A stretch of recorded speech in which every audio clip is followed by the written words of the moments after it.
नानी की तरकीब।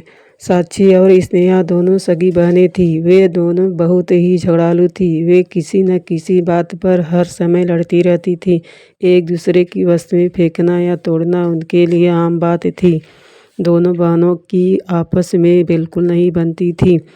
उन्हें बात बात पर एक दूसरे की शिकायत माता पिता से करना अच्छा लगता था। अगर एक को डांट पड़ती तो दूसरी को बहुत मज़ा आता था। दोनों कभी साथ नहीं खेलती थीं। अगर कभी खेलती भी तो थोड़ी ही देर में लड़ना झगड़ना शुरू कर देती थीं और जिस भी खिलौने से वे खेलती उसे ही एक दूसरे पर फेंकने लगती थीं। दोनों के माता पिता उनकी आपसी लड़ाई से बहुत परेशान रहते थे। उन्होंने साक्षी व स्नेहा को प्यार और डांट दोनों तरह से समझा कर देख लिया, लेकिन उन पर कोई असर नहीं हुआ। माता पिता समझ ही नहीं पा रहे थे कि इन्हें प्यार से रहना कैसे सिखाएं। माँ ने अपनी यह समस्या साक्षी और स्नेहा की नानी को फ़ोन पर बताई तो उन्होंने कहा, बेटी इस बार तुम दोनों बहनों को छुट्टियों में मेरे पास छोड़ जाना। मैं उन्हें प्यार से रहना सिखाऊंगी। ठीक है माँ, साक्षी और स्नेहा की माँ ने कहा।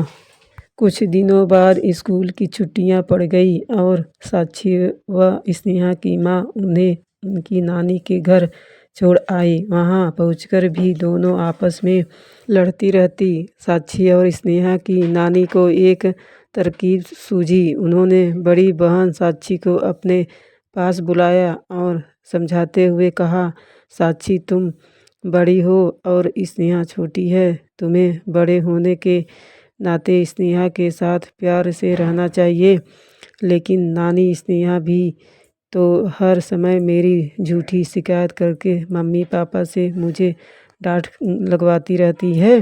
साक्षी बोली, बेटा स्नेहा छोटी है, अगर तुम उससे प्यार करोगी तो वह भी तुम्हें प्यार करेगी।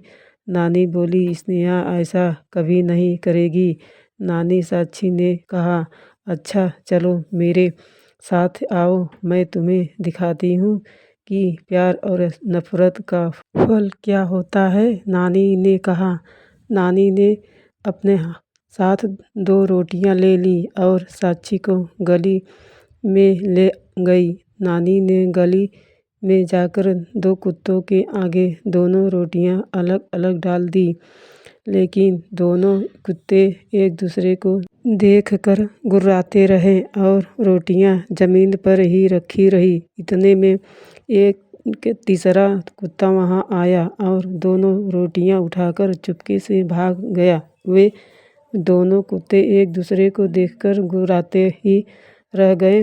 नानी ने कहा, देखा साक्षी बेटी, इन दोनों कुत्तों को मैंने अलग अलग रोटियां डाली थी, लेकिन फिर भी वे दोनों एक दूसरे से नफरत के कारण वे रोटियां नहीं खा सके। तीसरा कुत्ता आया और इनकी रोटियां उठाकर भाग गया।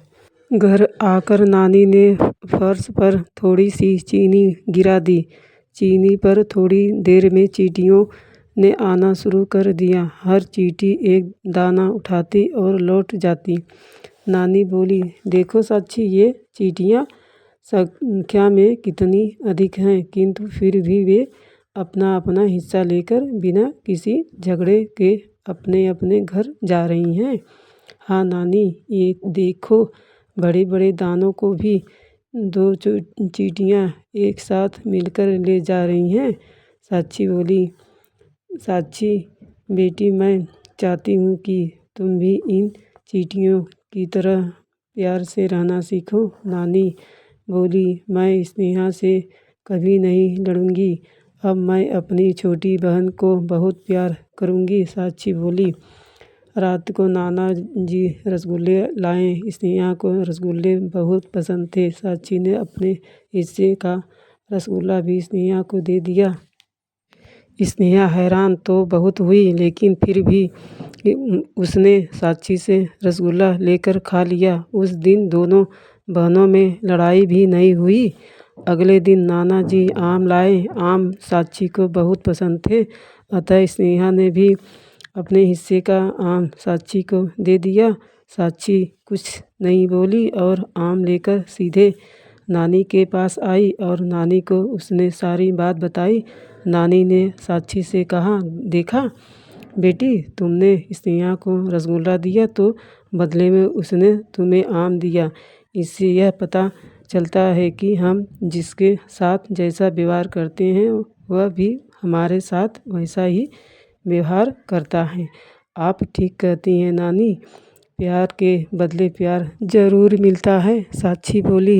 इसके बाद से वे दोनों बहनें प्यार से रहने लगी। यह बात जब उनके माता पिता को पता चली तो उनकी खुशी का कोई ठिकाना नहीं रहा।